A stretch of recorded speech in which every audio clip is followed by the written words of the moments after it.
welcome Renee!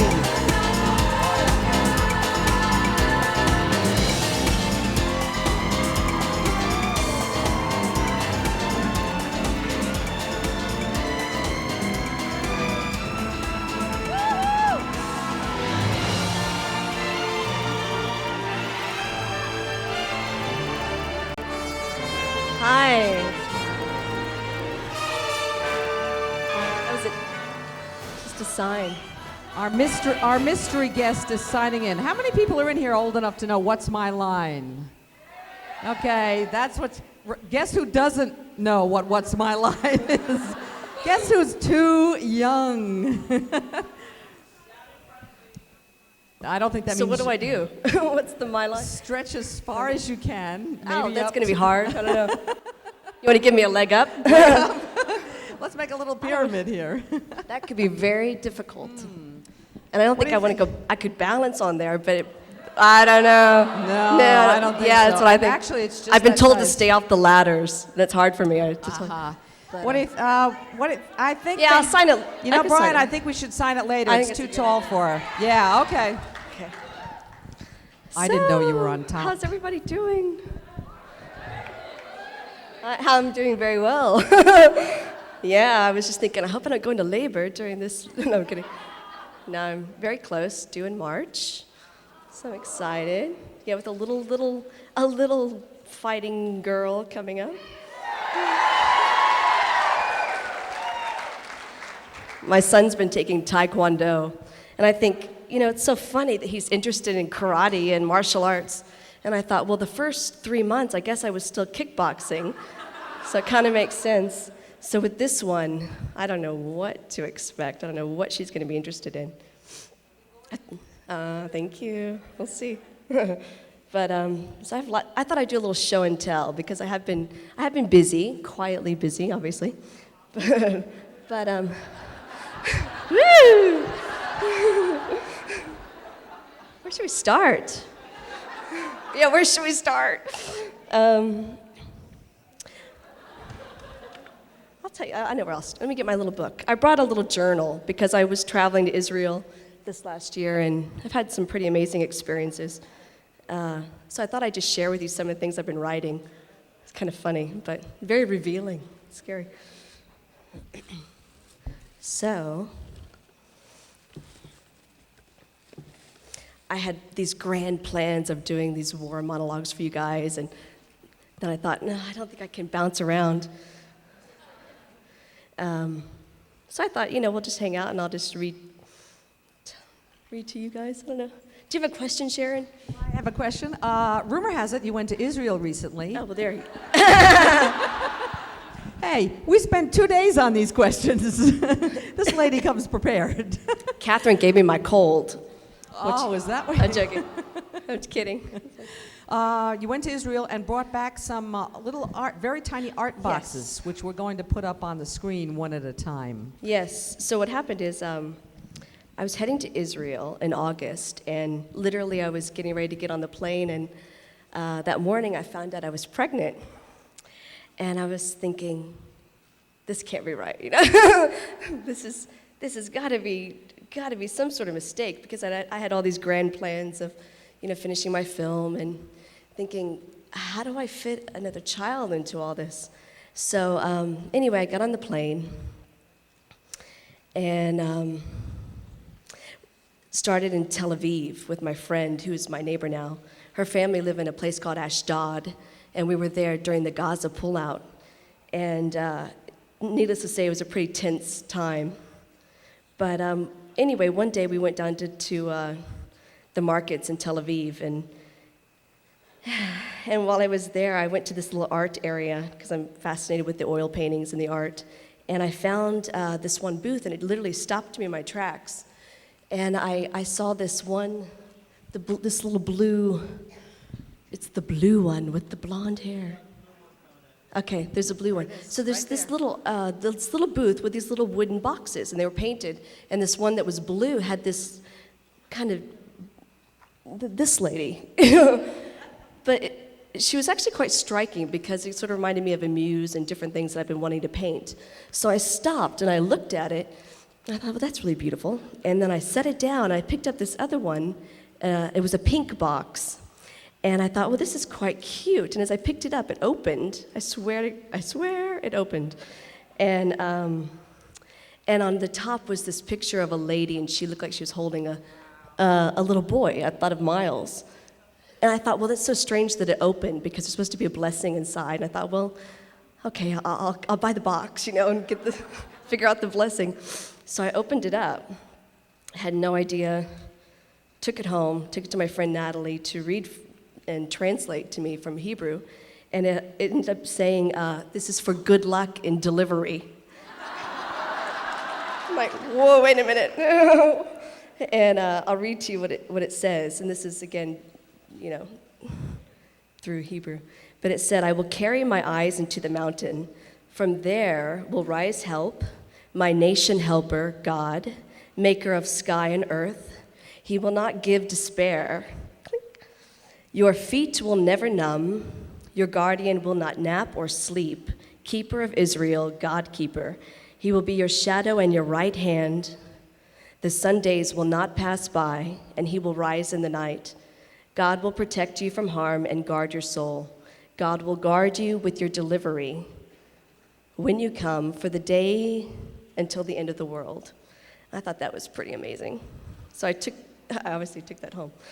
And the other box was a blessing. It was supposed to be whatever you ask of me, God. But then it was blank inside. The scroll was blank. I was like, well, so what does that mean? Anyway, so that's how I started. So I started in Ashdod. And I'll read you one of my little...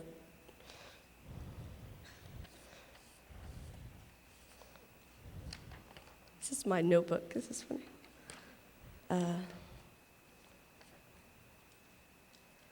Okay, so this is my chicken scratch, because I'm obviously not a writer. But I wrote that I'm staying with Natalie's father and her little brother, Ron.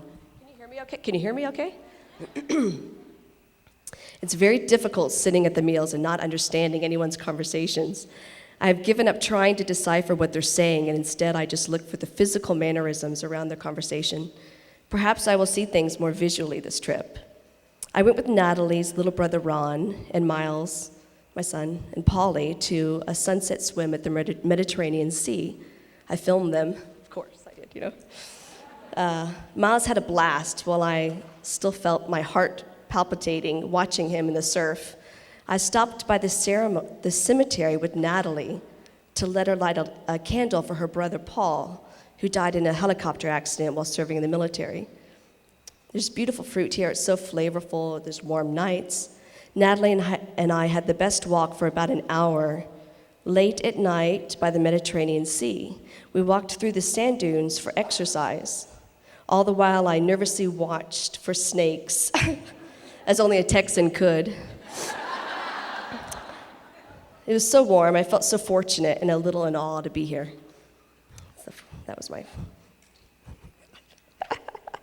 I'm reading you guys my journal. This is I never read my journal to anyone. Just want you to know. This is very funny. I know. I thought, well, since I'm not performing, I'll just share with you what I've been thinking, which is probably more frightening. But,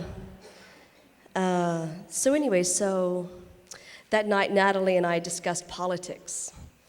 And I'm pretty left-sided, liberal, and Natalie is the opposite. And and because, again, of the tension in Gaza, I was inspired by our conversation to write a monologue around her beliefs, which, again, I will put into some sort of shape with other more liberal-sided pieces. But I'll read this to you. And again, keep in mind, it's my first strike at it. And there's a lot of tension in the air. So this is Natalie, and so she says, this is just my accent, but normally she speaks in French and German and Hebrew, so I can't really do her justice right now, but she says, this war was necessary, talking about the Gulf War. Saddam was the bank that kept the flow of money into the circle of the Arab countries. Eliminate the head of power and you cut off terrorism. We wanted to get rid of him before, but Clinton said no. And now it's too late. You should have stopped the leak with the plumber. Now there's water everywhere and everyone asks for the plumber. Well, there are lakes now. Terrorism is like a disease, a mushroom that's spread and you can't stop it. How do you stop a disease? By cutting off all the cells, the heads, not the entire country. We, Israel, would have gone in and taken Saddam out because we know what we are doing. The US soldiers in Lebanon were telling me where I could go and where I could not go. This is during the Lebanon-Israeli war that she's talking about, she served in. The US soldiers in Lebanon were telling me where I could go and where I could not go. They don't have any information. I trained Israeli troops to go and fight in Lebanon, and the US were telling me what to do. Do you think the US soldier would go and live undercover in another nation to get information? We have spies that have had families here and gone to Arab countries, started families, gave information to Israel, and later wrote books about their findings. Do you think an American soldier would do that? How many Americans speak more than one language? Do you think the US soldier in Lebanon could understand Arabic enough to know really what's going on? We could have taken out Iraq and Lebanon. We would have gone out for both and stopped the problem. We have lived with terrorism for 15 years. We know how to protect ourselves. When you have children who don't like this food or that food, they don't like the sauce they put on, all they do is play video games and get on the internet, you think they're looking out for their neighbor and wondering why that suitcase looks suspicious? The generations coming up are too interested in themselves. They don't read a paper or watch the news. They don't know what's going on around them. It will take something big to wake them up. And I don't know if I want to bring a child into this world again like that. It's just getting worse. But I guess we hope the children will make a difference in their lifetime. Yes, I have hope for this. I do believe this. And you, Renee, you say this country is weaker because of the billions of dollars spent on unwanted occupation. But in Israel, we never look to war as a monetary cost. We don't care about the money when our lives are at stake. That's the difference. You say war has a cost? Yes. You say the U.S. went after the first smoking gun? I say it was necessary. America would never want a wall to be put up around them like here in Israel. We complained, but it was necessary. They kept coming in, so we had to find a way to keep them out. Can you imagine sending your son off to school and it gets blown up that day? The news makes us out to look like the monsters, showing us killing boys, but they never showed what happened before. What would you do if they came to you and offered your family $40,000 and promised you virgins in heaven? You think this is funny? My father says never to fight about money or women. Never fight about politics or religion. You can't win. Clinton wanted us to take the wall down. Do you think we did? No, of course, no. It's our only survival. Everyone here must go through the military. It's an even playing field. And you can always be made to come back in. Anyway, it's a very militant point of view, but sure. But it's so interesting because it kind of opened up my eyes to life in Israel and I guess some of the things they've been enduring for years. So that was just the beginning of my trip. It's like, wow. And then we went on to Jerusalem after that. Yeah, you went on, where were you staying in Tel Aviv, and who did you go to Jerusalem with? I went to Jerusalem with Natalie and her brother Ron. Ron was only 24 years old, and he was signed up with the military at that time. So he was constantly on guard, waiting to be called up to go into Gaza to help ask people to leave. And so anyway, he decided to ask for a temporary vacation, and he went with us to Jerusalem. And then my son went, and Natalie's son, Paul. And it's funny because Ron, like all the boys in military, they have a very specific haircut. It's very short, like we would have here in America. And while we were in Jerusalem, we went through the Arab area, and it was interesting to see, first of all, the smells and the scents, and then to actually see the change in attitude as we walked through, because, you know, you suddenly felt like something could break out at any time. The shoulders were colder. The comments I didn't understand, but they were more derogatory. And it was interesting to be right in the middle of that and see this young boy who I've grown to really care about, and then these other young boys, and just see this tension in the air. It was intimidating a little bit, you know. But I did write about Jerusalem. Do you want to hear about Jerusalem? Gosh. Okay.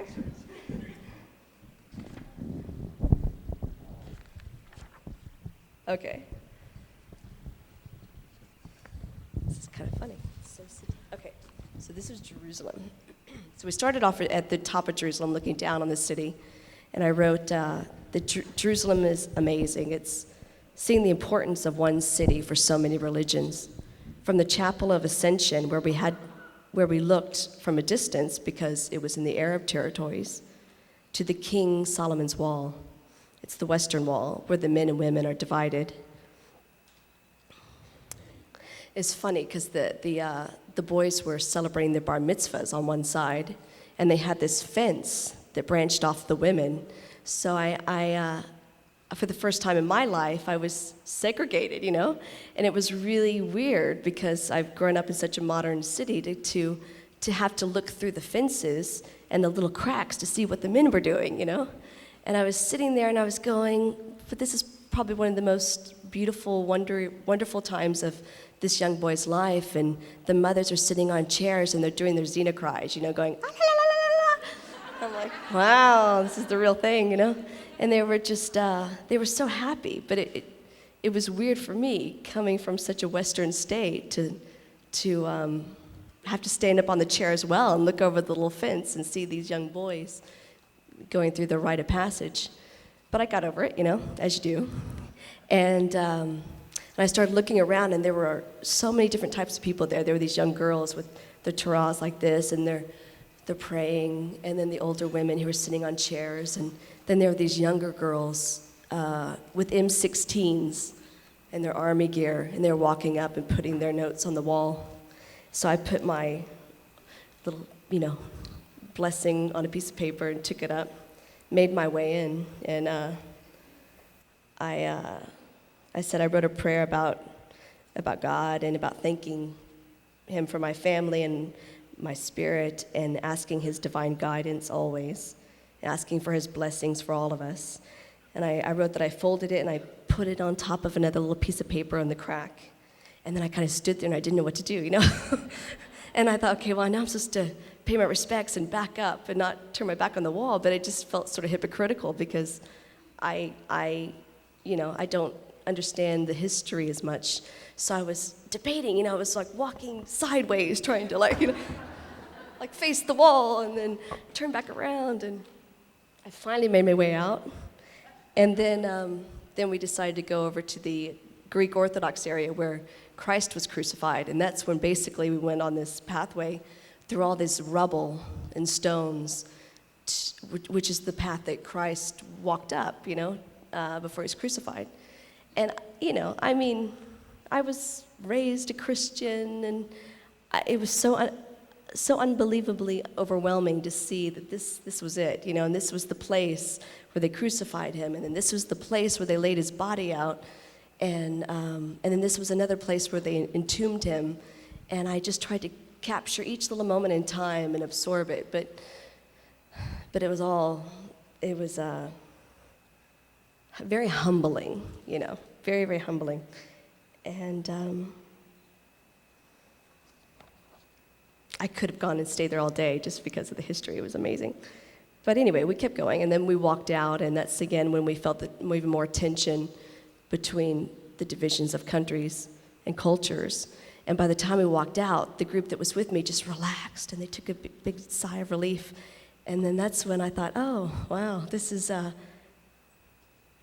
unlike anything I've ever been raised around, you know? And, but we made it. And then I went on to Masada, but I don't know, is there something else? Actually, then you went to the Dead Sea, and there was something about a similarity between something you did there and the Xena episode, Kindred Spirits. Yeah, I went from there to the Dead Sea, and while I was there, I wanted to, have the traditional ritual. So I asked if I could get in, and that night, my friend and I basically covered ourselves in mud, and I was wearing my underwear, and I snuck down to the Dead Sea. So I'm covered in mud, and I'm standing there, and I'm waiting for it to dry, right? Because my friend says, it takes like 15 minutes. It doesn't dry, so I'm sitting there for an hour, walking around in all my glory in the mud, and I'm staring up at this, the Dead Sea on one side and the mountains on the other, and I thought, well, if I just howl, I'm sure I've done this before somewhere, But it was the real thing. And so anyway, so then I jumped into the Dead Sea, and then it was quite amusing because I'm bobbing around like a little, piece on a fishing line, and I'm trying to rub it off, and didn't do a good job. You're just trying to fight the sea. So that was quite amusing. But yeah. Then you wandered off to Masada, and it was a little warm there? Yes. The Dead Sea's at the bottom of the mountain, and up above is Masada, a place called Masada. And there I saw this light show. And at first I thought it was kind of hokey, because there are all these bleachers, and they're set up, and there's this tiny projector at the end of the mountain. And I thought, well, are we all just here with all these different languages and headphones to watch this little projector? And what happened is 5 minutes into an intro, these lights started illuminating the mountain. And they showed us the depiction of the Jewish rebels going up against the Jewish rebels going up against the Romans with red lights for fire and voices booming from above and below. And I thought, well, this isn't, this is the real thing again. It's just so fascinating. And then afterwards, the next day, we went to the very top where the ruins were. And I thought, well, this isn't a set, this is the real thing. And it was so hot. It was like 30 degrees Celsius, which, God, it must have been like 120 something, or nearly 120. And it's just all dirty, and there's so much rubble, and you just walk through and you think,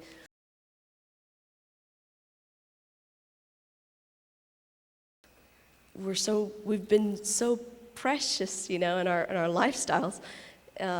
Precious, I don't mean that in a bad way, but just, we've been so privileged, thank you. And it's just amazing, and I kept walking through in the heat thinking, this is one of the saddest places I've ever been to. And the story behind the top of this area, the ruins of Masada, are that during the Jewish stand against the Romans built this ramp that came up to the top of the mountain to defeat them. And so the Jewish settlers, they decided to have the head of household kill their families, the children and the women, and then the men would each kill each other until there was one person left. And that's where you get the idea of the lot, who pulls the lot. And the last person with the lot was supposed to take his own life. And this really happened, I know this is history, but oh my God. And it was just so phenomenal to see this, And again, I'm thinking, my life is just about to change, and to see the persecution that so many people have been through, you just think, gosh, we're so blessed, At least I am so blessed. And so I walked away from Masada with just a new attitude about appreciating God so much more too, because He's just everywhere. He's so phenomenal in the country of Israel. But that was wild. And then we went from the wilds of Masada to the wilds of the Red Sea. Yeah, Las Vegas on the... Yeah, I went from Masada down towards the Red Sea, and I kind of likened it to Las Vegas on the water, because there's just these huge casinos and everything's very extravagant. And so we're driving down, and all along the way, Jordan is on the other side, and we're seeing how Israel helped mine the salt and teach Jordan how to do it as well. And my friend Natalie is talking about the peace relations between Israel and Jordan, and how the king of Jordan, he's very westernized because his mother's American, and he was raised with Western culture. So I hear this all along the way. Then we get to the Red Sea, and I'm sitting by the pool watching our sons swim. And my friend Natalie, she's really busy. She's kind of going back and forth, and she's not really hanging out. And then later, I go to the mall down the way. It's, so weird. I go down to the mall just to get some sunglasses because it's so bright. And I'm sitting there and I'm buying some sunglasses, and this young boy says, "Did you hear about the missiles that just hit down the road?" I'm like, "Huh? What missiles?" And he said, "Seriously, there's some terrorist in Jordan just fired some missiles over to the American warships coming into the harbor, and they missed. And they hit a couple places in Jordan, and they also hit just down the mall." And I'm thinking, oh my gosh, Jordan, the Jordan's supposed to be peaceful. What's going on? The world is changing. And so I ran back and I was talking to Natalie, and I said, "Natalie, why didn't you say something to me?"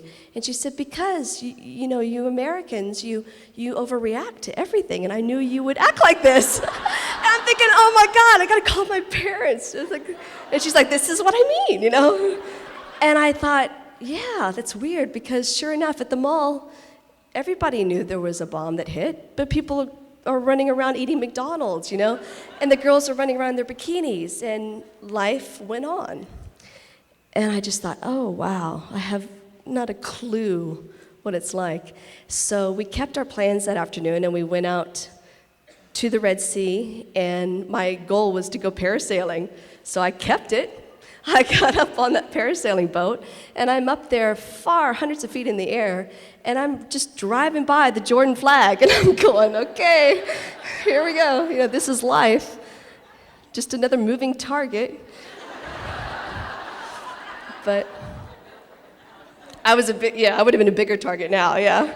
Thank goodness. But yeah, I just thought, well, this is life, truly, living a moment for now, and it was just fantastic. And so I have to say that the whole trip to Israel overall was extraordinary. But it was a little exciting at the end when you go to the baggage checkout and they ask you, "So what was your reason for visiting Israel?" You reply, "Because I want to learn about the country." So No. I suddenly had 3 people on me asking me questions from, who was I staying with? Where was he from? Where did he go after he dropped me off? Have I ever let anyone ever use my bag? Everything you could ever imagine. And I kept thinking I'm getting the answers wrong, right? So I'm sweating, and they're just so perplexed because their gut feeling says that I'm guilty for something, But I didn't have anything to offer. So they went through all my bags, and in the corner, my friend Natalie's going, "Oh my God, what did you say?" And so finally they let me through, and I thought, finally, it's like, well, what were they going to do? Were they going to keep me here? I didn't do anything except be honest. I wanted to learn about your country. But it was interesting to be on the other side of the interrogation and to go, wow, you could really get in a lot of trouble if you say one thing wrong. So that was pretty humorous. It was funny. So that was your trip to Israel. That was my trip to Israel. Now, when you're home, you've been doing some painting. Yeah, well, since I had this great trip to Israel, I started to listen. I know a lot of people have been asking, how come I don't do self-portraits? Well, first of all, I think it's easier to do Lucy because I've been looking at her for such a long time. And so I thought I'd show some of the different things I've been working on. This is, of course, this is the one you've seen before. This was last year's. This is Opus 1. Ooh, la la, are you here? Oh, good. So this is yours. This is the one I did last year, And this is the one you've seen so many times I've talked about for so long. But so I wanted to, you're going to laugh when you see where I'm going with this. Oh, my God. Oh, God. So then I went on to do more Xena. So I did this one, which I just finished recently. Can you make sure you show the whole room? Oh, yeah. So this is that one. And I finished it just recently, but it's okay. You don't have to clap. So then I thought, okay, I life is short, So I started drawing pictures of myself. And these are works in progress. You're going to laugh. So this first one is a silhouette. I don't know if you can see it, but I did a naked silhouette. I asked my friend, I said, will you take a picture of me, And then I went to go visit with his parents for the first time. This is my boyfriend's parents. And I'm like, trying to, can you see that? It's a work in progress. Are you offended? Okay, good. That's what I asked them. I'm like, I'm not going to embarrass you, am I? So this is going to be a bone carving, and this here is going to be a flower. But the whole idea is that it's inspired by New Zealand, because the koru here is a fern, which means new life, new beginnings. And then the bone carving is going to be like a carving of a guardian angel or something. They have different Maori symbols. And then the flower I just thought was, flower, beautiful. So that's that. And then, so then I got a little braver. So then I went all out. Woohoo! Isn't that funny? Can you bring that up closer? I know, I'm kind of embarrassed. This is my first nude. You see? Isn't that funny? This is gonna be, I am embarrassed. I didn't think I would be. It's different when you have it in your house, but it's again a work in progress. But the whole idea is to celebrate the female body, to celebrate the changes in life, and I'm getting embarrassed. This whole thing started off as a deity at first. It was going to be a deity from Egypt. That's how it started, and then that wasn't working. So then I started to go more towards the angels, which is sort of where this was going to be, more like wings. And then I thought, no, I'm going to try the female body. So I started to paint it, and I think it's working, but it's kind of funny. And this here, it won't look like this later, but it turned out to be a smiley face. That was really weird. I swear it won't look like that later. But anyway. But it's been really amusing for me, because anyone who comes into my house, the first thing I say, come here, you gotta see this. And I'm like, look, And they're like, whoa, it's too much information, So I've been calling it too much information. It's okay. But yeah, I'm gonna turn that one around now. Oh, stop. Digital cameras are a lot faster than you can turn it around. They can do a lot of damage, yeah.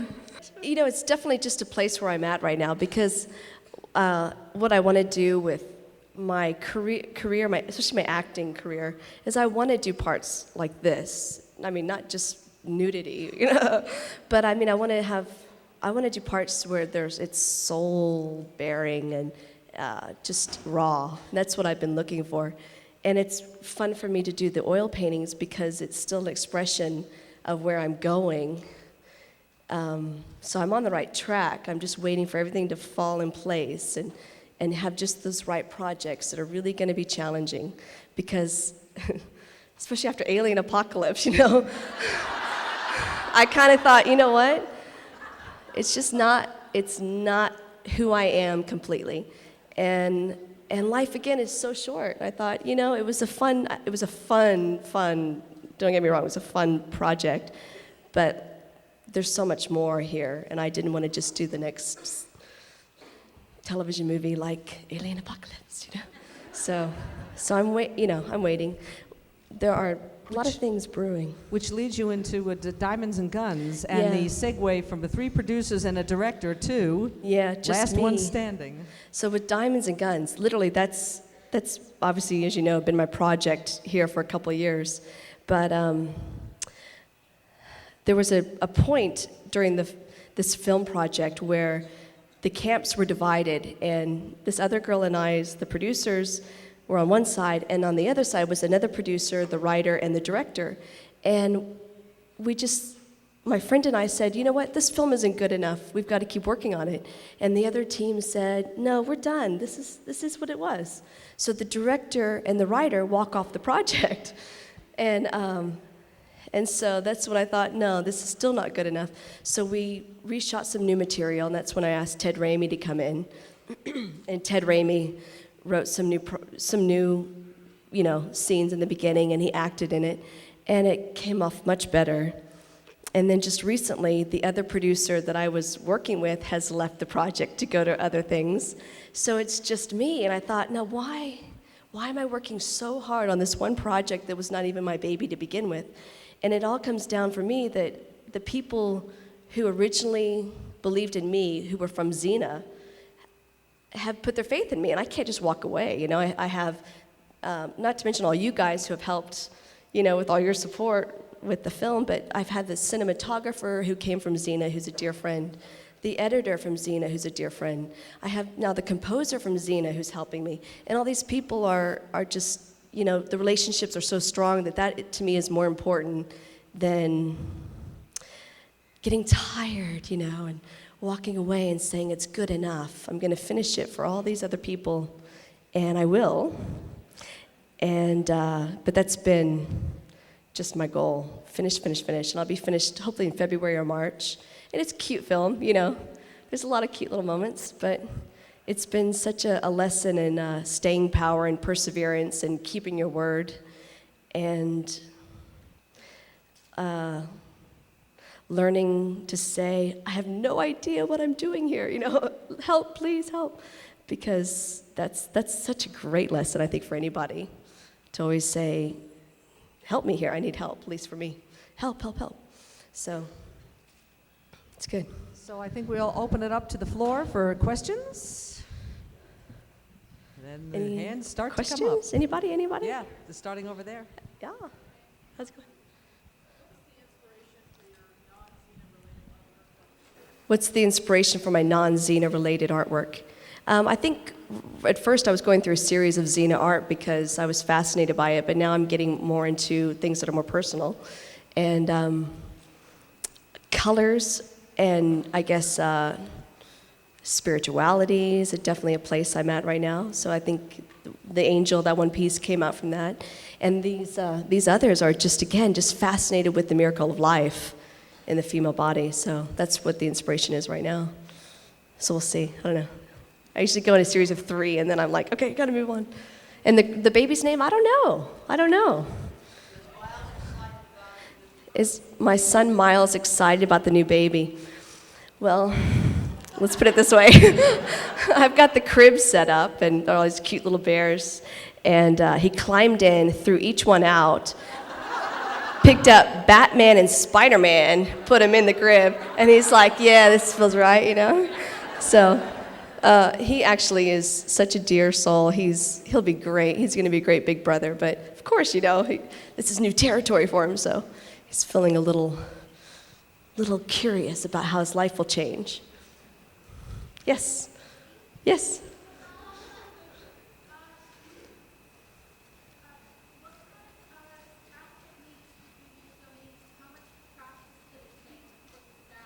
With the staff? How much practice did it take with the staff?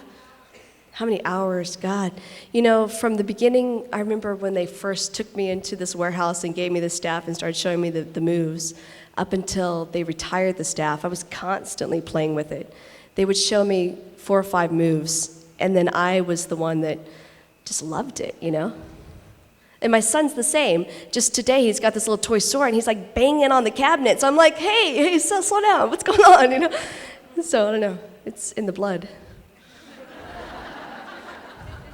Yes. Talking about Diamonds and Guns, how to release it in the theater or DVD. Our film, I definitely obviously will take it to DVD. I'm debating whether or not to take it through the festivals because, again, this is not something that I took from the seed and nurtured like 1 week in a month, you know, something that I just believed in from the get-go. This was something that I thought was going to be more of a learning experience, and it has been. So is it something that I want to take to festivals and call my own and say, this is my calling card or this is what I do? I don't know, because it's a great romantic comedy and it's fun, but again, it's not the sort of thing that I want to be doing and say, this is my project, this is it, you know? So I don't know. I think I might just look at it as a fun project that people will enjoy, but you guys I hope will enjoy, but that it's not deep enough. Yeah, yeah. The comedies are fun, but I don't know, not quite, doesn't like kick me, you know? Yes. Yes.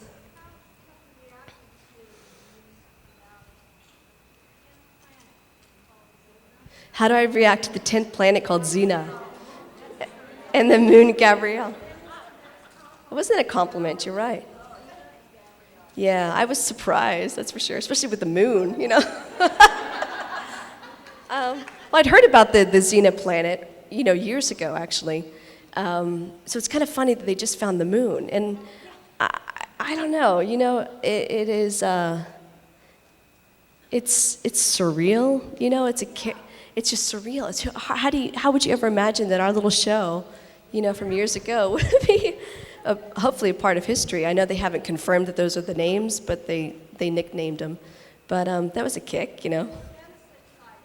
It was exciting for you guys too. Yeah, it was fun. That's hilarious. So funny. So bizarre. I'll come back. Hang on. Is anybody over here? No? Okay. Okay, go ahead.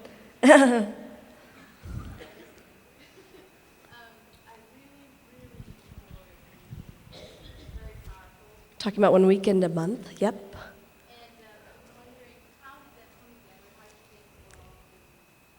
Yeah, well, Eric right now, hang on, let me see if my belly's falling out. Eric is actually working on the script right now, and I know he wants to go into production this summer. And whether or not I'm acting in it, I don't know, because I've really pulled away from the project because I wanted to write my own war monologues, and so I haven't read his script, and I wanted to do my own completion of Diamonds and Guns. So it's percolating, this project, and it has been for a long time. And Eric and I met at the Austin Film Festival. Gosh, woohoo! Yeah, Texas, look at you guys. We met at the Austin Film Festival, and you know, we're both kind of like digital geeks. I'm asking him all the questions, and he's answering me with all this information. And he always wanted to do something where we could work together. So he sort of devised this character of Meg. And oh my gosh, it was phenomenal because he had all the military background that he had with the character. And then he and I spent quite a lot of time together, and he got to know me, and he got to know my background. And unfortunately, my background was actually very similar to Meg's in lots of ways, where, you know, I actually came from a place where there was abuse in the family. And so I revealed that to Eric. And Eric was like, yeah, that's the kernel of this character. And so for me, it was the most revealing, the most raw, because even though on Xena I've worked so hard with bringing my personal life into the character and being this formidable hero, Meg was the first person where the anger and the rage came out. And I never really got a chance to do that with Gabrielle. Gabrielle was always the one that stood as one would want to stand up against someone who's an oppressor. So that's why I latched onto that project so well, because it was so revealing, you know, it was great. Talk somewhat about the war monologues that you're thinking of doing and some of the characters in them. What's that? Can you talk a bit about the war monologues that you're working on? And the war monologues that I'm working on. Well, one actually, Carolyn, hello, I see you. One is about, actually a lot of them are inspired by Carolyn. I hope it's okay to tell. I won't go into details, but one is about a woman who loses her son, and it's an American mother, and she talks about her son's last letter that he shares with his mother, and it's about how he helps this woman in Iraq who has lost her son, and nobody will help her move the body. And this one lone soldier is brave enough to keep from feeling separated and goes and carries this body for the mother, buries the son, and this Iraqi mother comes and touches the cheek of the soldier. And for that brief instant, there's no separation in the world. There's no separation in war and peace. And is that okay to share that? But I think it's just, again, it's that moment in time that just so moving. So that's one. So it'll be the mother's story talking about her son's experience. And that's one. The other one is I wanted to look at, this is such heavy material, I wanted to look at young girls in Iraq and how they dealt with American soldiers coming into their homes, because they're very modest, you know, you're not supposed to be seen in certain ways. So I thought it would be interesting to actually do the research and find out, how did they feel victimized, you know? How did they feel that somebody's going through their house day after day, night after night, looking for them? They're guilty holding Saddam's people, you know, in her house. And how does that feel? How does she, and then I might even go further. I don't know, see how brave I am, and to see, well, does she actually have a sexual relationship with the American soldier? So that one I'm playing with, because I don't mind doing things that make people question facts, but I don't want to alienate either, you know, I don't want to offend too many people. So I'm trying to play with that. So one's the Iraqi girl, one's the mother. The other one is my friend Natalie, who's the militant. The other one is a version of Meg, where she's so into the sexuality of being in the National Guard, because that's one thing I learned about doing the short film, that the sexual tensions of being on guard, you know, 1 week in a month, it just like elicits this kind of primal feelings. And I thought it would be really interesting to have that as an arc, to have this one girl who loves to dance, you know, and she's got all this energy, and yet she comes back and she can't use her legs anymore. Just light material, you know. So that's another one. So yeah, so they're different. You know, these are all, again, it's so different from Gabrielle, as you know. But the themes are the same. It's about friendship. It is about friendship. It's about being friends with people all over the world. It's about looking at heroes, people who are brave, and that's still my theme, I guess, overall so far in my career. But is there anything else? Yeah, but that's kind of it. I think of the war monologues. There are others, but I can't remember. Anything else? Did I have fun in Seattle? Oh yeah, I got to hang out with Catherine, and it was a small little group, and I showed you some of Diamonds and Guns, which was cute, which was fun. Oh, you know, it'll be fun. And Lucy, I know, I miss Lucy. She was hilarious, wasn't she funny? So she's come back tomorrow. I saw a question, yes.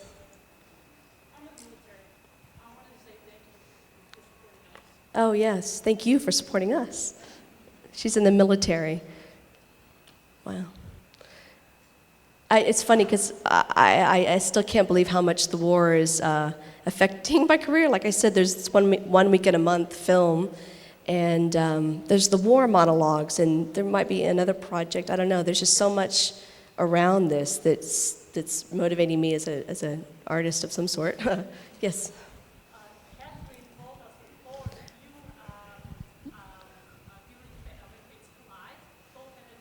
Okay, wait. Catherine told you before that what?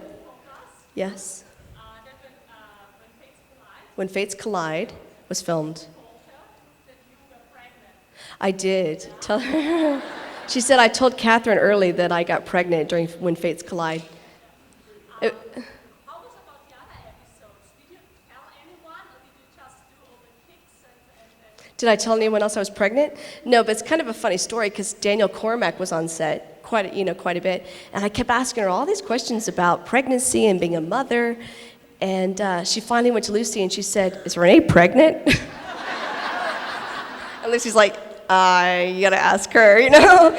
But yeah, I'm like drilling her on everything you gotta know to be a mom. So other than that, I didn't tell so many people up until I think it was Many Happy Returns, and I remember, you know, telling the crew, my family, saying, "Okay, I'm pregnant, you can know now." And yeah, I told Lucy early on, though, obviously. That was kind of it. And Catherine, I think Catherine, we just bonded, but Catherine had the horse, and I was like, "Are you gonna put me on a horse?" You know? She's like, "Yeah, sorry." Yes, hi. Yeah, that's a good question. Well, you're saying that I've traveled to so many places. Let me start there. It's funny, because growing up in Texas, you don't go anywhere except Western Europe, if you're that lucky. And only because I lived in New Zealand and I was inspired by the people there who travel the world because they want to see what else is out there, because New Zealand's so small, right? That I went to Africa. I went up Mount Kilimanjaro. I went to Indonesia. I went through Italy. It's Western Europe. But, and then Israel. My neighbor who asked me to go to Israel apparently asked me as a joke. She said, "You want to go, with me on my trip?" And I was like, "Yeah, I'll be there." And it has changed my view of how I fit into the world. It confuses me more than anything, I have to say, because I don't understand a lot of why we do things as America that we do, I feel frustrated by the judgments against Americans because, we're good people, but sometimes we make mistakes, and it's definitely opened my eyes. I think I don't want to talk politics, man, but I mean, we are, one of the most blessed countries, obviously, in the world, but we are. Yeah, it's just confused me more than anything, because I have to say that a lot of times I'm disappointed by how we handle things as a country, and that's just sad, really, But yeah, sorry, anything else? Yes. Yes. Have you ever thought of writing a book? Well, it's funny. Gosh, I had some people come and ask me to write a book about my experience on Xena. And it's funny, and I thought about it. I mean, like, how old am I? I'm writing a book. But if I write a book ever, it will be looking at my childhood, because my childhood was a difficult childhood.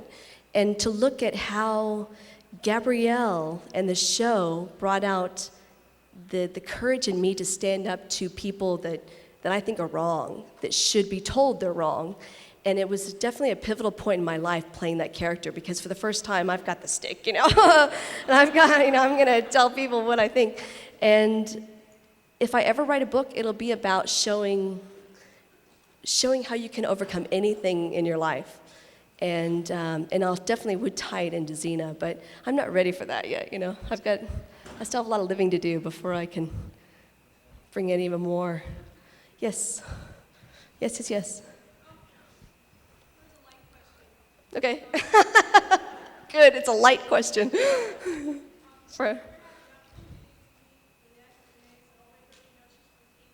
I know, yes. I've never met Renee. No, Renee Zellweger went to Katy High School, and Katy High School? And across the rice field was Taylor High School, and that's where I went. And I only went there for my freshman year, and then I went off to the Performing Arts High School because I so much wanted to be an actor, So I drove half an hour into Houston every day just to go to the school, and I kind of lost touch with all the people in Katy that I had known before, or that I hung out with before, because I have to say early on, I was in junior high, I was trying out for the cheerleading team and doing all the things that people do when they want to be, part of the right crowd. And when I came back from the Performing Arts High School, I was exposed to so much that I only went back to Taylor, my neighborhood high school, because I wanted to graduate with my friends. But I realized I had changed, and I wasn't the same person, anymore. And I ended up then sort of starting to work. That's when I started to work for the Mickey Mouse Club and to do things as jobs towards the end of my high school, my senior year in high school. So that's when I thought, what, if I'm really going to do it, I got to start now. And I've always been pretty focused. Yes. What's my favorite board game? I don't have a favorite board game. Do I? I don't think I do. I'm one of those people that I don't play board games, so when I do play with some friends, I'm like the idiot of the group, Like I don't know, I don't really know how to play the go past jail, and all that stuff. But I'm pretty good at poker, though, I have to say. I like my poker. Yeah. You know, I don't know Texas Hold'em so much. I have to learn that. But I'm just good at like the 5-card draw. So my friends are like, okay, let's play strip poker. I'm like, are you sure you want to play with me? You know? No, I'm kidding. It's a joke. Yes.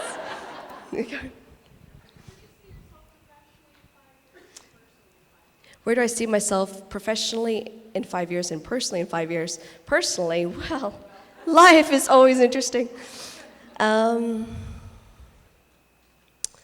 I will definitely be producing more films because once Diamonds and Guns is finished, this whole universe is going to open up, and there's so much space to do something really creative. I would like to still be acting, but I am so particular, you know. I really am, and I hope that just the right project comes up where every day I'm just loving being with this character. And Gabrielle was like that for me for the longest time. Again, like I said, she was right where she needed to be in my life at just the right time. And I haven't found anything since then yet that's as challenging for me and ready, you know, to grasp me in comedy and drama and everything. So we'll see. I'm not in a hurry either, you know. It's got to be the right one. And personally, yeah, I just don't know. My God. Yes. About the Xena movie, I heard that there's a letter campaign or something.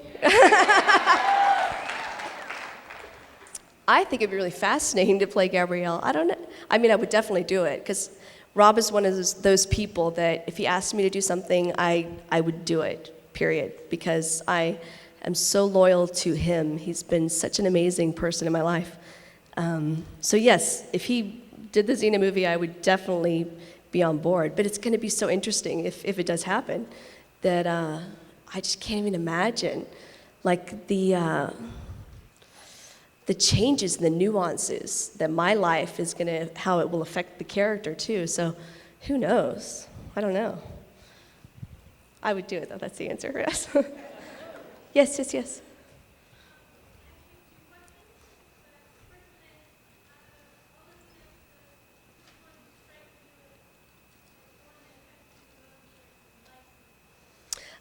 I still loved the last one. Yeah, I know that you guys are like, ah. But I love the last one because for the first time I thought that Xena's character came full circle, you know? What's that?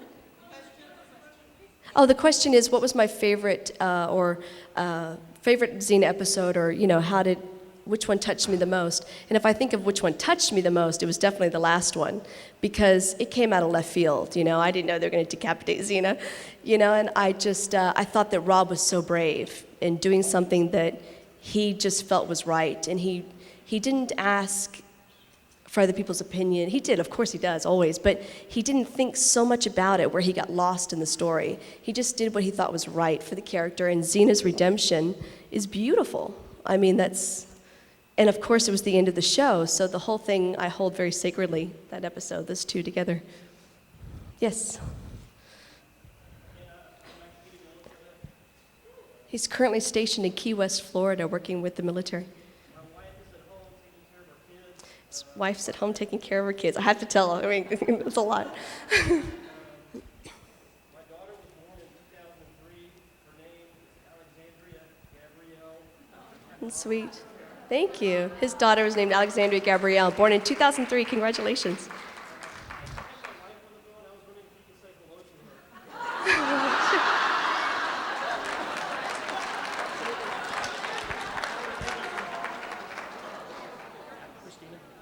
Christina. How are you? You have a little girl named Alexandria Gabrielle. Yes, I do. I've been told. Can you hear? There's a lot of people here that are listening to you. Oh, great. So are you going to kill him later? Or how sweet. Where are you? You're in Key West right now, taking care of both children? Yes, and it's cold here. It's cold. It's not here, but... So it's just starting to come home and take care of the kids now. She wants you home to take care of the kids now. Well, I'm sorry you can't be here with us, but congratulations. That's okay. You're a trooper, man. He's having a good weekend. He's I'm sorry. I hope so. That's his Christmas present. Oh, this is his Christmas present from her. That's really sweet. That's very nice. Okay. Well, I love your show. Miss us being on the air. Thanks. Oh. And maybe I'll get to come next year. Yeah, you better be here next year. You better bring her next year. Okay. He's going to debrief with you. Okay. Here you go. Here you go. Thank you very much. You're welcome. No problem.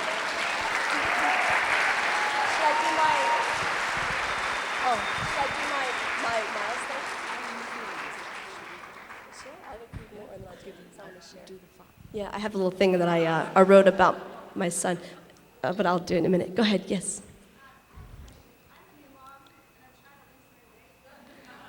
You're asking me? She said, I'm a new mom and I'm trying to lose my weight. Huh? What's going on? What do you mean? How did I get, well, she's asking me how I got my figure back, is what you're saying, or my abdominals back, my abdominals. After a baby. You know, I have no idea. I'm the wrong person to ask. I was so health conscious during miles. Like, I was training and working out the whole time, and I really believe it made my labor easier. But this time, I've just been so preoccupied with being a mom and enjoying every moment I can with my son, and to me, that's work enough. So I think eventually when you're lifting him all the time, you start to get a little fit, right? But I'm not the person to ask. I'm sorry. Because, I mean, you know, I'm just enjoying it. I'm enjoying it for all it's worth. Yes, yes, yes, yes.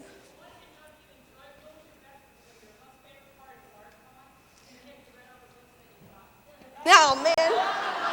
Have I read all the books I got from BardCon? No, not yet. My God, you guys were so generous. I got a pile of them. You know what I did? Yeah. It's funny because I very rarely am able to pick up a novel because if I'm not working, I'm with my son.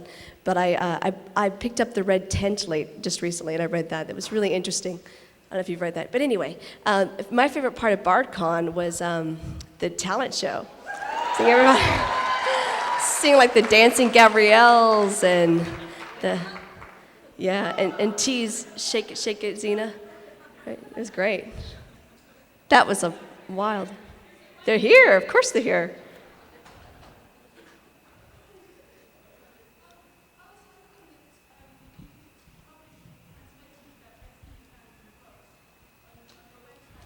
Could I publish the blessing I had from the little box I got in Jerusalem? I mean, in Tel Aviv. Put it on my website. If you want to hear it, do you want to hear it again? I'll put it up if you wanted to. I don't know. It's a very personal thing. I just felt like sharing with you guys. But it was quite amazing because I swear I picked up that box and it opened, you know? Otherwise, I don't think I would have paid as much attention. So I'll put that up, absolutely.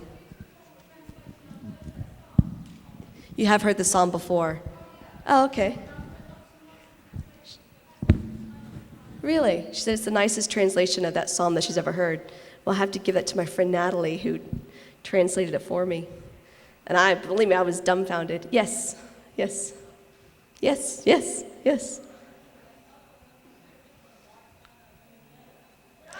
I was in leather in BardCon. Yeah. Yeah. It was good that I could still get into them. I was like, yeah, baby, let's go. Okay. Yes, yes, yes. Yeah. Oh, thanks. Asking if I will do any more Shakespeare, any more Lady Macbeth or anything. A friend of mine, while I was on Xena, I got to this point near the 5th season where I wanted to do more things acting-wise. So once a week I went to this little group and we had a little acting class. And there's one guy there that I worked with with Much Ado About Nothing. And just recently he said, we should do this play, you know? And I know we will. When, I don't know, and I would think that we'd probably do it in New Zealand because I'd love to do a play down there. But right now, I've got a lot on my plate. So, but I will definitely. I could do Lady Macbeth a million times and still learn from her. She's just wild. Yes. I just started going back more recently. How much time do I spend in New Zealand? I went maybe once a year over the past 3 or 4 years now. But just this past year, I've been 3 times. And it's such a tranquil place for me. I go back and I paint, you know. And I think that's sort of where I will do that. If I can ever take a vacation, I'll go to New Zealand when there are no cell phones, there's no cable, you know, all these things that distract me. Not really, but my son, it's just about family. It's about family and painting. So I hope to go at least 2 to 3 times a year from now on, if I'm fortunate enough to do that. Yes, with the horns. Look at you girls.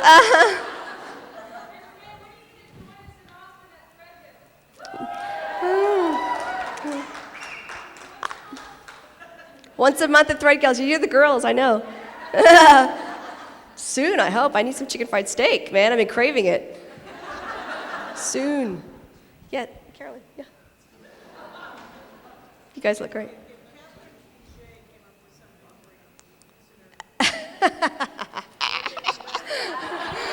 What are you talking about?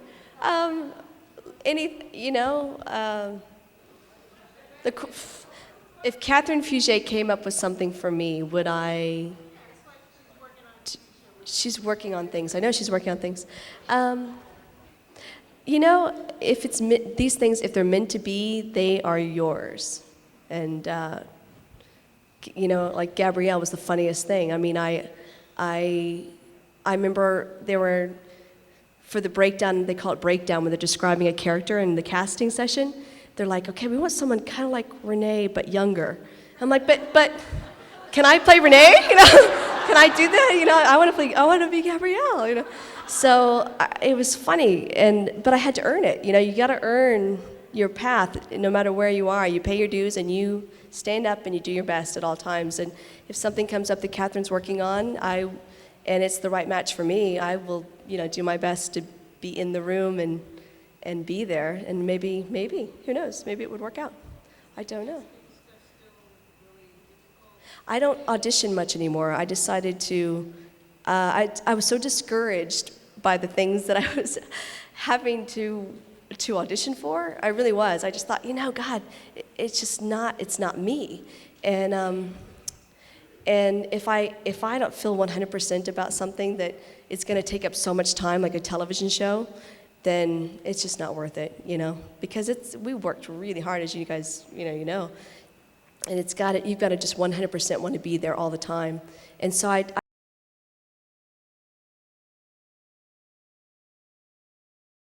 haven't found anything yet that was worth taking me out of other things that I really, really, really, really enjoy. Yes? Anybody? Okay, one more. And then I'll read. No. I haven't seen it yet. I was traveling right over Christmas. I haven't seen Lucy's video yet. Where she talked about the efficacy of you giving birth and sort of... She wants my child, right? No, she wants me to have her babies. No, you gotta earn this, Lucy. Oh, well, that was interesting. Well, speaking of children, I want to share with you this little thing I wrote after Miles was born. It'll give you a little insight into what I'm about to experience coming up.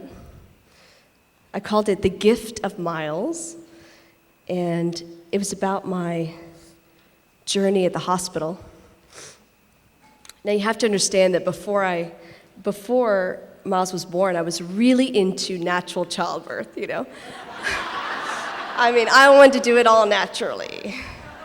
Feeling really confident, And Steve and I went to, 10 weeks of childbirth training so I could do it without drugs. So then I wrote this afterwards. Okay. It says, hold on, get this. Okay, so it's called The Gift of Miles. I wrote this for him, so he'll know. It So it says, I became a mother today at 4:16 in the afternoon on September 22nd, 2001. But let me take you back to how it all started. It's 8:30 on Friday night, and I bend down to pick up my dog's food bowl, and my water breaks. And I think, did I spill something? And I'm looking around, and I realize it's me. 10 weeks of training by the Bradley School of Natural Childbirth teaches me to stay calm, look at the checklist, take my temperature, check. Time my contractions, check. 10 minutes between contractions and counting. Take a shower and rest, check. This is the most exciting time of my life. I'm about to step into the world of unknown truths with a new soul to meet me on the other side. And I think this will be over by maybe 3 in the morning? Okay, fast forward 3 in the morning.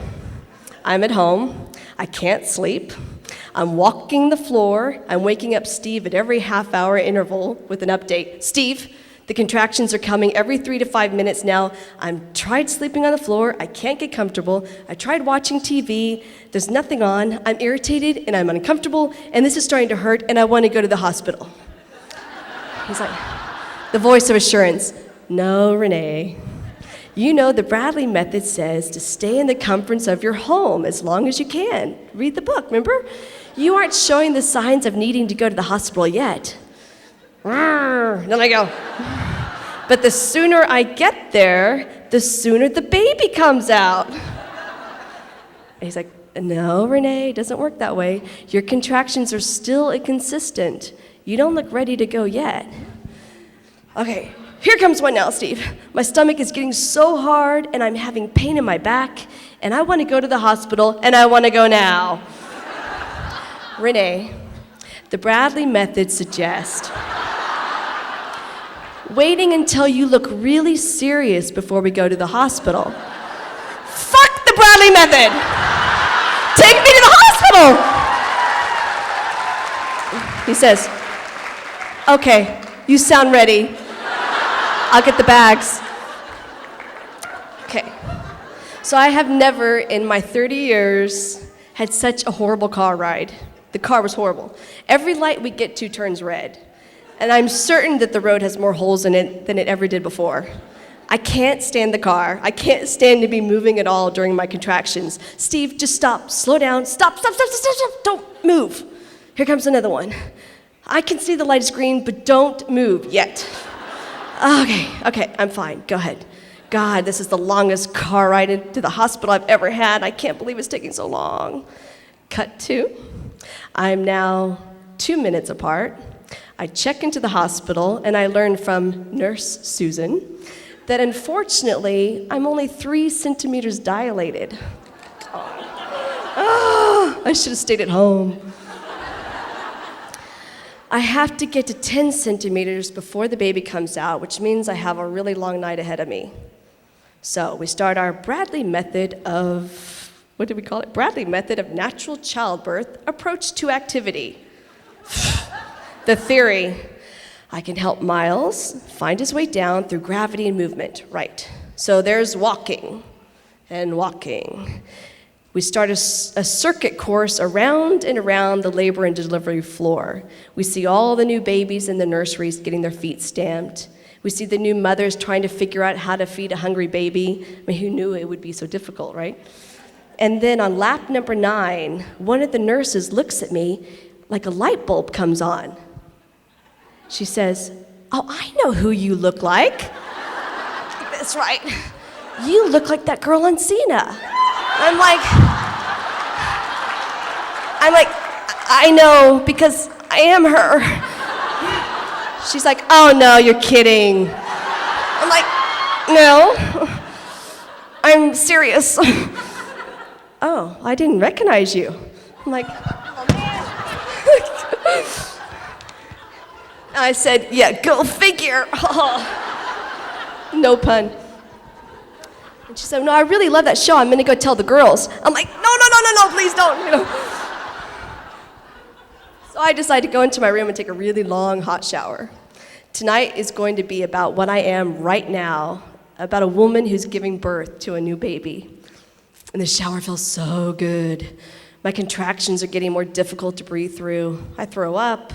I start crying through the more painful ones. But I tell myself, women have been doing this for thousands and thousands of years. I am becoming part of this eternal web made up of something that's far greater than me. Our bodies are made for this. And my body is screaming back, "Give me the drugs!" Ah! And I imagine my body opening to let Miles just come out. I can feel my muscles hardening from under my breasts, moving in a wave down to my pelvis and pushing, pushing, pushing. And I can feel these sharp pains as my pelvic muscles try to pull apart and allow room for him to come out. And I am in awe at how precise and miracle the human body can be. I feel grateful to be a woman. It's 10 a.m. now. And I'm 7 centimeters dilated. I still have a long way to go. The contractions are getting so hard. And I can hear Nurse Susan talking to the other nurses about her trip to New Zealand. I'm like, "Steve, just shut the door. I can't take any more." I had this intense need for complete silence and concentration. I sit in the rocking chair in my room and I try moving back and forth to help encourage Miles to turn into the right position, which he doesn't. I feel a need to leave my body of this pain. And I find myself traveling to Egypt in search of these old wooden doors. And I see myself walking through the markets and the alleyways looking for doors of any kind. And when I find one, I wait for the man guarding it to acknowledge me, and then I move forward. And every door takes me on a journey through more hallways, filled with more hieroglyphics I don't understand, through more streets, bustling with activities, only to find more doors to enter to. I feel thrilled to be finding these treasures and so thankful that these people are sharing them with me. And when my contractions come to an end, I find myself back in the delivery room in Torrance, California, and actually looking forward to the next sense of the timelessness again. It's 1 p.m. now, and I'm fully dilated, and I'm ready to push. And suddenly, the excitement of seeing Miles fills my body with this energy. The doctor comes in, and I sit there with my legs spread, right? And Nurse Susan introduces me as the actress who's on television. Right. And she's like, "Oh, I didn't recognize you." Oh, I cannot believe this. Well, it's not surprising, really, Once the formalities are over, I start to push, and I push, and I push for 3 hours. And very little is happening, and I'm feeling tired, and I'm very afraid that something's going wrong. And I start imagining what it would be like if I can't get Miles out. I mean, what if he has to live the rest of his life in there? And I start pushing longer and harder, and I feel like my body's gonna rip open. And nearing the end of the 3 hours, Nurse Susan says, "Push like you have never pushed before. Don't hold back." I'm like, "Okay, here goes." And I can hear this young nurse as I'm concentrating. She's just out on the new shift, and I can hear her talking about Xena. Oh, it's exciting. And she bounds in with all this energy, and there I am in all my glory, with my legs spread, trying to have the biggest, whatever you want to call it, I have ever had. And she goes right back out the door. And I thought, I expect she'll never watch the show the same way again. And then finally, it's out. It happens, and the little boy is out with a cry, and I'm so relieved. I'm so relieved that we both survived this. And there weren't any tears of joy. I'm just too exhausted and I didn't write this, but just dumbfounded. It's only later now. It's an hour into his life. My mom's gone home to sleep. She and Steve have been up for a couple days now. And I slow down to look at this little boy. I see Miles William Muir. I see his tiny little hands, and I count his 10 fingers. And I see his huge feet and his 10 fat toes. And I measure his little foot with my own thumb. I hear his voice asking for food and for his mother's warmth. And I see my son, this beautiful spirit, here at last. I'm a mother now, and my heart has opened to hold a love that's greater than my own existence. Welcome to the world, Miles William Muir. That was my little... Thank you, guys. Thank you. I'll see you when I see you. Take care. Thank you, guys. Bye. Thank you. Thank you. Thank you.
Last year was me with my little camcorder. This time I had Renee.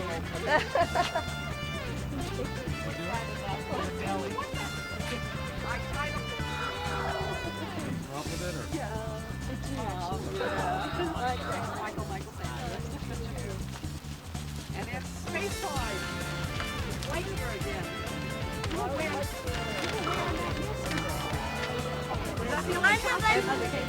thought it was a store. Yeah. I thought it was a Buzz Lightyear store. Yeah, and the slides are ready. Those are there.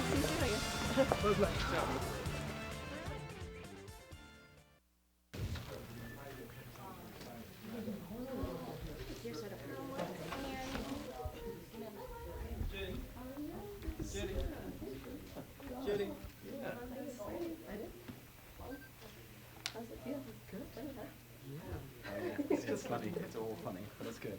It's Rob Weisbrod is here. He's just going. Remember Rob Weisbrod, the guy? Of course. Is he here? No, he just came. Really? Yeah, it was cool. Blast from the past.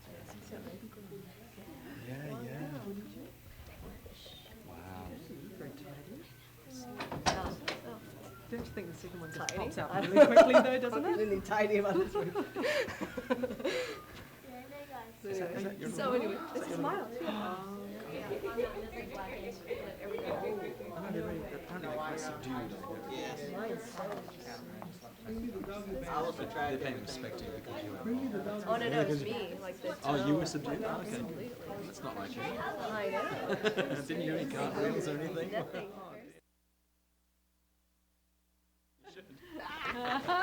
This is another one I've been working. This one I just started. You can see the New Zealand. Oops. Like that. Yeah. That's gonna be a koru, and this is gonna be a bone carving, and this will be Right. like a flower. Yeah. So yes, I'm gonna be revealing part of it today. Really good. I love that. That's really fun. I went to Israel. That was up here. Brian just brought it in. It just got auctioned off.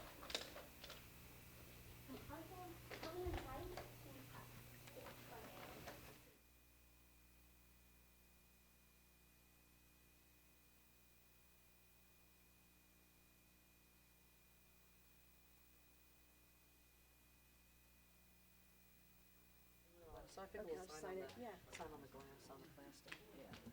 Yeah.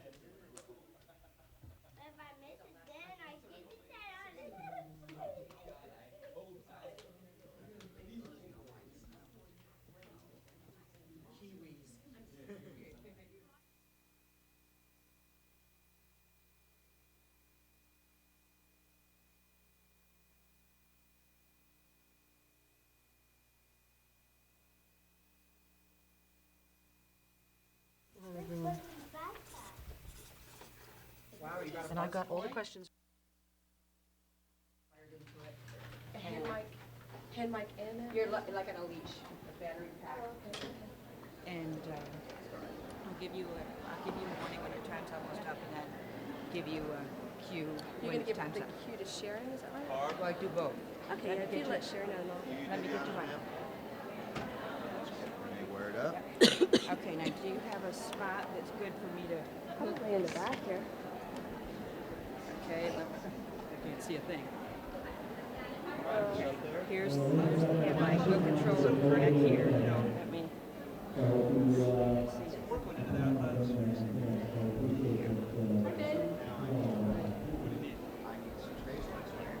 Hopefully it'll stay there. Let me grab. Hi, Ben.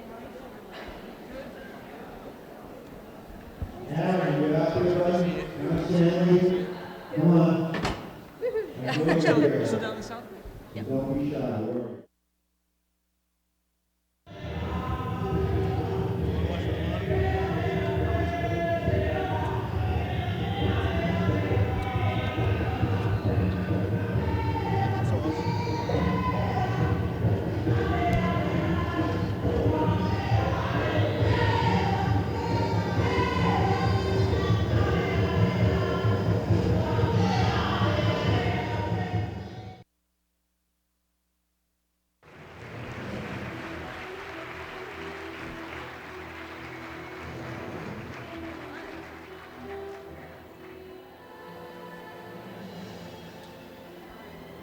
We will be